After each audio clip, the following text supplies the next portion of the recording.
오늘은 세례와 성령이라는 제목으로 하나님 말씀 증거하도록 하겠습니다. 세례라고 하면 요즘 교회에서 받으시는 물세례 이렇게 생각하시면 훨씬 이해가 빠르시겠고요. 성령이라고 하면은 여러 교회들에서 얘기하는 성령 세례 이해하시면 편하시겠습니다. 그러면 교회에서 주는 세례는 성령이 없느냐? 성령이 임하셨으니까 예수 믿겠다. 세례받는 것이고요. 그리고 성령께서 어떻게 임하시느냐?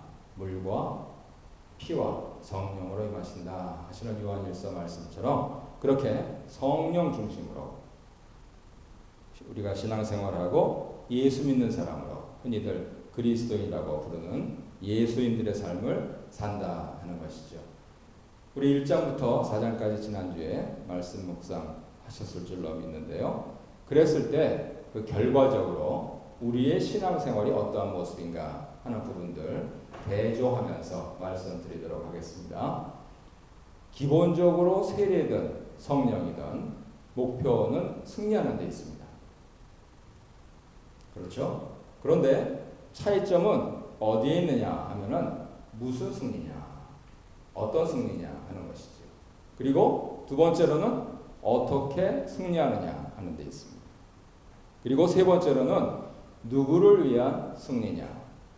그래서 사도 바울이 오늘 고린도전서 1장에서 특별히 누누이 강조하시고 있는 말씀은 여러 유대인들과 헬라인들처럼 자기 스스로 강해야 한다 이렇게 생각하지 말고 그리스도처럼 약하게 하는 그러한 메시지를 주시는 것으로 받으면 좋겠습니다.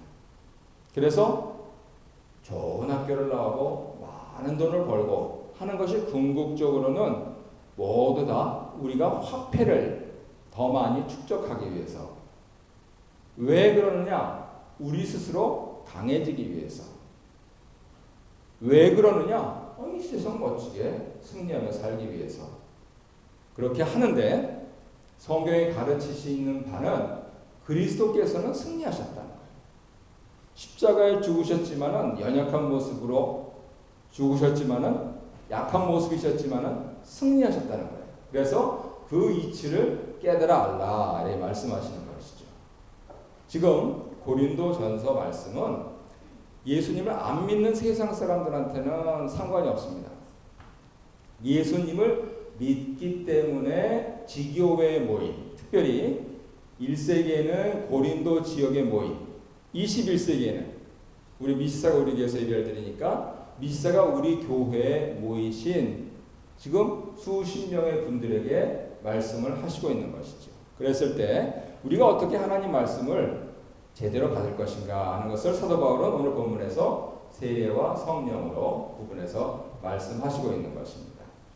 특별히 기독교 진리에 대해서 어떤 분들은 나를 설득시켜라 하는 태도를 갖고 계신데 그것보다는 무엇이 좋으냐면 내가 이렇게 말씀 듣고 실천하겠다 하는 것이 좋다는 것이에요. 성령 받은 사람은 나를 변화시켜라 하는 게 아니고 내가 변화되는 것은 기본이고 그래서 이렇게 실천하겠다 말씀을 하고 있는 것입니다. 그랬을 때 오늘 특별히 본문 말씀에는 분파하면서 한담하는 내용들이 나오죠. 이렇게 하지 말라는 것입니다. 왜냐하면 성령 받은 사람들은 어떻게 삽니까? 통합하면서 우리의 일상생활 속을 열심히 살아가면서. 왜냐하면 하나님께서 창조하신 일상 속에서 우리가 구속받은 사람으로 사는 것이 기독교 기본 진리이기 때문에 그래요. 그래서 우리의 일상을 굉장히 소중히 여깁니다. 그랬을 때 어떤 현상들이 일어나느냐?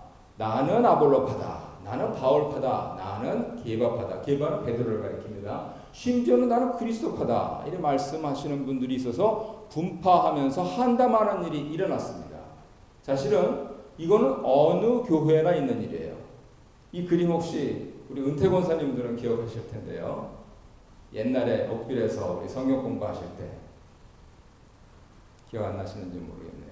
저 위에 초록색으로 있는 부분들이 지혜를 가리키고 오른쪽에 빨간색으로 가리키는 부분들이 능력을 가리키고 그 다음에 열정을 가리키고 왼쪽에 파란색을 가리키는 부분이 능력을 가리킵니다. 그러면은 오늘 성경에 나와 있는 아볼로 같은 사람들은 어디에 속하겠어요? 지식 있는 사람들 초록색에 속해요. 게바, 베드로 같은 분은 어디에 속하냐면 빨간색에 속해요. 바울은요? 당연히 파란색에 속하겠죠. 그랬을 때 각각 이렇게 나눠져 있는데 왜 하나님께서 아볼로 같은 사람, 베드로 같은 사람, 바울 같은 사람을 교회에 보내시느냐 하면 그분들 혼자로서는 감당할 수가 없기 때문에 그래서 그리스도의 온전한 형상을 이루어내기 위해서 저것이 옴니라고 이렇게 해가지고 세상 기업에서도 저 그림 달고 다니는 사람들 있잖아요. 그랬을 때 저 옴니 모든 것이 통합된 그리스도를 이루기 위해서 그래서 이러한 지도자들을 각각 다른 은사를 갖고 있는 지도자들을 보내주셨다 하는 것입니다. 그랬을 때 성령을 받은 사람은 바로 그리스도. 그리스도가 누구십니까? 예수. 예수는 누구십니까? 그리스도. 기독교의 기본 진리는 Jesus is Christ예요. 예수님은 그리스도시다 하는 것이죠. 그래서 교황하고 굉장히 친분이 있었던 저 유명한 미켈란젤로는 이런 그림을 시스틴 성당 천장에다가 그려서 너무 그려가지고 목이 삐뚤어졌다 그러잖아요. 그분은 사실은 카톨릭 내에서는 개혁파였습니다. 그래서 사실은 교황하고 친구를 지낼 정도로 굉장히 교권에 가까이 있는 분이었는데 무덤이 어디 있는지도 몰라요. 돌아가실 때는 이 지금 카톨릭 교회가 문제가 많다. 이렇게 해가지고 심지어는 저 천정 벽화에도 그것을 표현했다는 거예요. 그래서 오늘날 그 비밀을 알고 있는 사람들이 왼쪽에 있는 아담에게 오른쪽에 있는 하나님께서 손가락으로 전달을 하실 때 그 전달되는 통로가 바로 그리스도다. 이렇게 미술사가들은 해석을 합니다. 인간이 아무리 많은 지식을 가졌더라도 저 하나님 손끝 하나만 못하다. 그러니 온 세상 만물을 다 합쳐도 그리스도 한 분 못하다 하는 부분들을 표현했다는 것이에요. 나중에 교황이 그것을 알고 나서 아예 모든 작품을 다 불태우라 그러고 아예 분석행위 그렇게 하려고 했는데 미리 다 알고 스스로 자신의 시신을 몰래 매장하도록 해서 어떻게 있는지 알지를 못합니다. 이렇듯이 예술가도 표현하려고 했던 것이 그리스도 안에서 통합되고 통일되는 것 그것이 성령 받은 증거다 하는 것이에요. 그랬을 때 왜 이런 대조들이 일어나느냐 우리 속에 있는 충분하지 못한 이해 때문에 그렇다 이렇게 말씀드리겠어요. 그것은 우리는 몸을 가지고 있잖아요. 또 한편으로는 영혼의 존재잖아요. 몸이 먼저 지어졌습니까? 영혼이 먼저 지어졌습니까? 몸이 먼저 지어졌습니까? 예. 왜요? 그 코에 생기를 불어넣으셨으니까는요. 합당한 그러한 이치 있는 설명이시죠. 그런데 많은 사람들은 이미 영혼이 있다. 이렇게 우리는 교회에서 또 가르쳐지고 있죠. 예를 들면은 우리 아기들 중에서 일찍 돌아간 아기들. 그러한 아기들은 어떻게 구원받을까? 그러면 여러 가지 신학적 문제들이 나옵니다. 중요한 점은 하나님께서는 둘 중에 하나를 택하지 않으시고요. 둘 다 소중하게 여기신다는 거예요. 몸은요. 생명에 잇대도록 창조받은 것입니다. 그래서 이 몸의 활동을 잘 알면은 영혼의 활동을 비교적 쉽게 이해할 수가 있어요. 우리의 몸이 어떻게 이 세상에 나옵니까? 부모님을 통해서 나오잖아요. 우리는 그것을 혈연이라고 해요. 그런데 이제 사춘기를 맞으면은 어머니가 해놓으신 따뜻한 밥 대신에 친구하고 나가서 놀기를 좋아합니다. 그러면서 사람들은 지연을 확대해 가요. 그러다가 갑자기 때가 되면은 눈에 스파크가 일어납니다. 그래서 인연을 맺어요. 그런데 길면 3년이요. 또 길면 50년이라. 그렇게 하면서 인연 따라 사는 것 같지만은 결국은 점점 지나가면은 다시 지연이 강조가 되고요. 결국 하나님 품에 안기게 될 때는 역시 혈연밖에 남지가 않습니다. 무슨 얘기인지 아시겠죠? 그래서 또 다른 말로 표현을 하면은 결국 친정에서 와서 우정을 따라서 살다가 애정을 갖고, 그렇지만 그것도 젊을 때 한때라. 그래서 다시 우정의 세계를 찾다가 결국 친정에 누워 돌아가는 것이 인생이에요. 그런데 영혼이라고 하는 것, 이것은 대단히 심려막측해서 이 가운데서 우리 특별히 예수님을 연상하시면 쉽게 이해가 되세요. 예수님은 혈연을 따라 오셨어요. 그런데 성령을 아버지로, 그리고 성모 마리아를 모친으로 해서 오셨어요.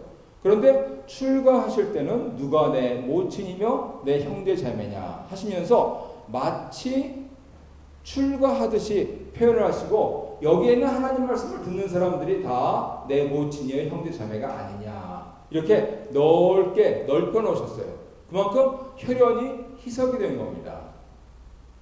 예수님은 결혼하셨나요? 안 하셨죠. 물론 뭐 작가는 그랬다 그래가지고 소설도 쓰고 크게 돈을 벌긴 했지만은 우리는 그렇게 믿지를 않습니다. 예수님은 30세 늦깎이로 출가하셔서 3년 공생애를 사시고 인류를 위해서 십자가에서 돌아가셨는데, 그렇다면 지금 말씀드린 혈연, 인연 부분이 없어지잖아요. 그런데 예수님은 그래서 후손을 남기지 아니하시고 제자를 남기셨어요. 그렇다면 이 제자들을 뭐라고 부를 수 있을까? 바로 예수님의 지연이다, 이렇게 부를 수가 있는 것입니다. 예수님의 가족을 영혼의 가족이라고 우리가 상정을 한다면, 영혼의 가족에게 있어서는, 영혼에게 있어서는 무엇이 가장 중요하냐? 바로 이 지연이 가장 중요하다 하는 것. 그래서 우리가 오늘 교회에 이렇게 모여 있는 것이에요. 영혼은 눈에 안 보이는 것입니다. 하지만은 몸이 없다라고 하는 부분들이 영혼이라고만 생각하시면은 잘못 오해하실 수가 있어요. 인류가 왜 만물의 영장이냐면, 몸을 갖고 우리가 죽어도 새 몸을 주시기 때문에 인류가 만물의 영장이에요. 그랬을 때 우리의 영혼이 예수를 믿어서 구원받아서 이 몸이 결국은 흙에서 온 대로 흙으로 돌아가겠지만은 새 몸을 주신다 했을 때 나중에 천국 가서 만날 사람들은 어떤 사람들입니까? 우리의 혈연도 아니요, 우리의 인연도 아니요, 우리의 지연이다, 이리 말씀드리는 것이죠. 이해를 하시겠죠? 그만큼 몸과 영혼의 밸런스를 성경은 대단히 중요시 여긴다 하는 부분들을 강조해서 말씀을 드리죠. 이것을 크게 요즘 젊은이들이 좋아하는 용어로 하자면은 스타일, 프레임, 그리고 컨텐츠라고 비교를 할 수가 있겠습니다. 결국은 컨텐츠가 중요합니다. 그런데 거기에 그 스타일과 그 프레임을 무시를 할 수가 없다는 것이죠. 그래서 어떤 분들은 극단적으로 세례 안 받아도 돼, 조금 더 지엽적으로 아주 세세한 부분까지 하면 예배 안 드려도 돼, 내 마음이 성전이고, 이렇게 말씀들 하시는데 그렇지가 않아요. 이 프레임이, 이 스타일이 중요하고 이건 기본이고, 거기에서 근본 진리, 컨텐츠, 예수님께서 우리의 구세주이신가, Jesus is Christ인가 하는 부분들이 우리 심령에 잘 박힌 못처럼 박혀 있느냐 하는 이것이 굉장히 중요한 일이다. 결국 우리 심령에 예수가 그리스도다라고 하는 부분들이 잘 박혀 있으면 그 사람은 성령 받은 사람이고, 성령 받은 사람은 분파, 한담이 아니고 통합되어 갈 수밖에 없다는 것이에요. 물론 몸이 있어서 이성도 있고 감정도 있고 의지가 있어서 부부싸움도 할 수가 있습니다. 어떻게 할 수 없는 인세퍼러블한 부부 사이에도 싸움이 일어나는데 이 지연 사이에 여러 오해들도 있을 수 있지만 예수 믿는 사람들은 결국은 천국 가서 만날 사람들이 이 지연이다 하는 부분들을 깨달으면요 다시 회복하는 것입니다. 남는 건 그거밖에 없기 때문에요. 우리가 화폐를 가지고 천국 갈 수가 없습니다. 우리가 일가 친족과 천국 갈 수가 없어요. 우리는 예수 믿는 사람들과 천국 갑니다. 그러니까 영혼의 문제가 그렇게 중요하다면은 교회, 교중 사람들이 제일 중요하다의 결론을 내릴 수가 있는 것이죠. 그래서 프레임으로는 흔히들 이제 등록 전도하시죠. 그런데 컨텐츠로는 사람 전도를 하시는 거예요. 우리 예배당에 안 나오셔도 또 금요일날, 수요일날 성경 공부 나오시는 분들도 있으시고요. 그렇게 하면서 점점점 예수님을 알아가면서 그리고 이제 우리의 스트럭처 안으로 들어오시면서 우리 교회에서 등록하고 또 아주 반갑게 환영하고 이분이 바로 천국 가서 만날 사람들이다 하는 부분들을 공표하는 것이죠. 그런 의미에서 세례라면은 바로 그것이 세례와 성령이 통합된 성령 세례다. 이렇게 정리해서 말씀드릴 수가 있습니다. 여기까지 고린도서 1장 10절부터 17절 말씀을 드렸는데 그 중에서 우리가 가장 깊게 새겨야 될 내용들이 뭐냐? 바로 우정이다. 그것이죠. 믿음의 공동체다, 사랑의 공동체다, 소망의 공동체다 하는 부분들이 나와 있을 때 우리가 혼동하면서 자칫 놓치기 쉬운 부분들이 결국 이 자리에 앉아 계신 한 50분 가까이 되시는 분들이 예수님의 피로 말미암는 비록 다른 부모를 가지고 태어났어도 그리고 여러 배경들이 다르더라도 예수를 믿는다는 그 한 가지 이유로 인해서 서로 간에 우정을 쌓아간다 하면은요 매우 튼튼한 믿음 공동체요, 소망 공동체요, 사랑 공동체가 된다 하는 것을 우리가 꼭 기억할 필요가 있는 것이지요.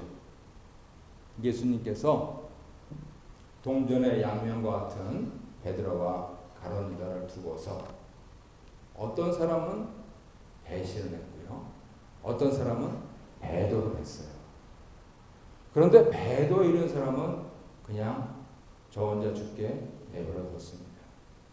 그런데 배신을 한 사람에게는요, 성경을 잘 읽어보면은 뒤를 돌아보셨어요. 그래서 주님과 눈과 눈이 마주쳤을 때 베드로가 닭으론 소리를 듣고 나가서 통곡을 했습니다. 그도 역시 배신했어요. 우리의 일주일의 신앙생활과 굉장히 비슷해요. 하지만 내가 주님의 눈을 마주치잖아요. 그래서 아 주님 하면서 무릎을 꿇잖아요. 그렇다면 거기에서 우리 주님과 나의 우정이 다시 회복이 됩니다. 어쩌면은 주일 예배는 그러한 기능을 하는지 모르겠어요. 바쁜 일주일의 삶 가운데서 첫 시간을 하나님께 드리면서 주님과의 우정을 다시 새겨나가고 우리 주님은 눈에 안 보이시니까 내 안에 계신 주님께서 당신 안에 계신 주님께 서로 문안하면서 우리 주님, 우리 천국 갈 때까지 서로 기억합시다. 서로 격려합시다. 심지어는 몸의 음식을 이렇게 나누면서 그러한 일들을 행하고 있는 것. 이것이 바로 성령 받은, 세례 받은 사람들의 공동체가 된다. 이렇게 말씀드릴 수가 있습니다. 무엇보다도 이번 주일날 여러분들께서 가정생활 하시고 또 경제생활 하실 때 하나님께서 나로 하여금 이민까지 와서 이리 살게 하시는데 과연 난 주님의 친구인가? 과연 나는 우리 교회 사람들과 얼만큼 우정을 쌓고 있는가 하는 부분들을 잘 생각을 해보시면서 어제보다 좀 더 돈독한 그런 우정을 쌓기로 노력하신다면 그만큼 우리 공동체가 아름답게 건강하게 일취월장 발전할 줄로 믿습니다.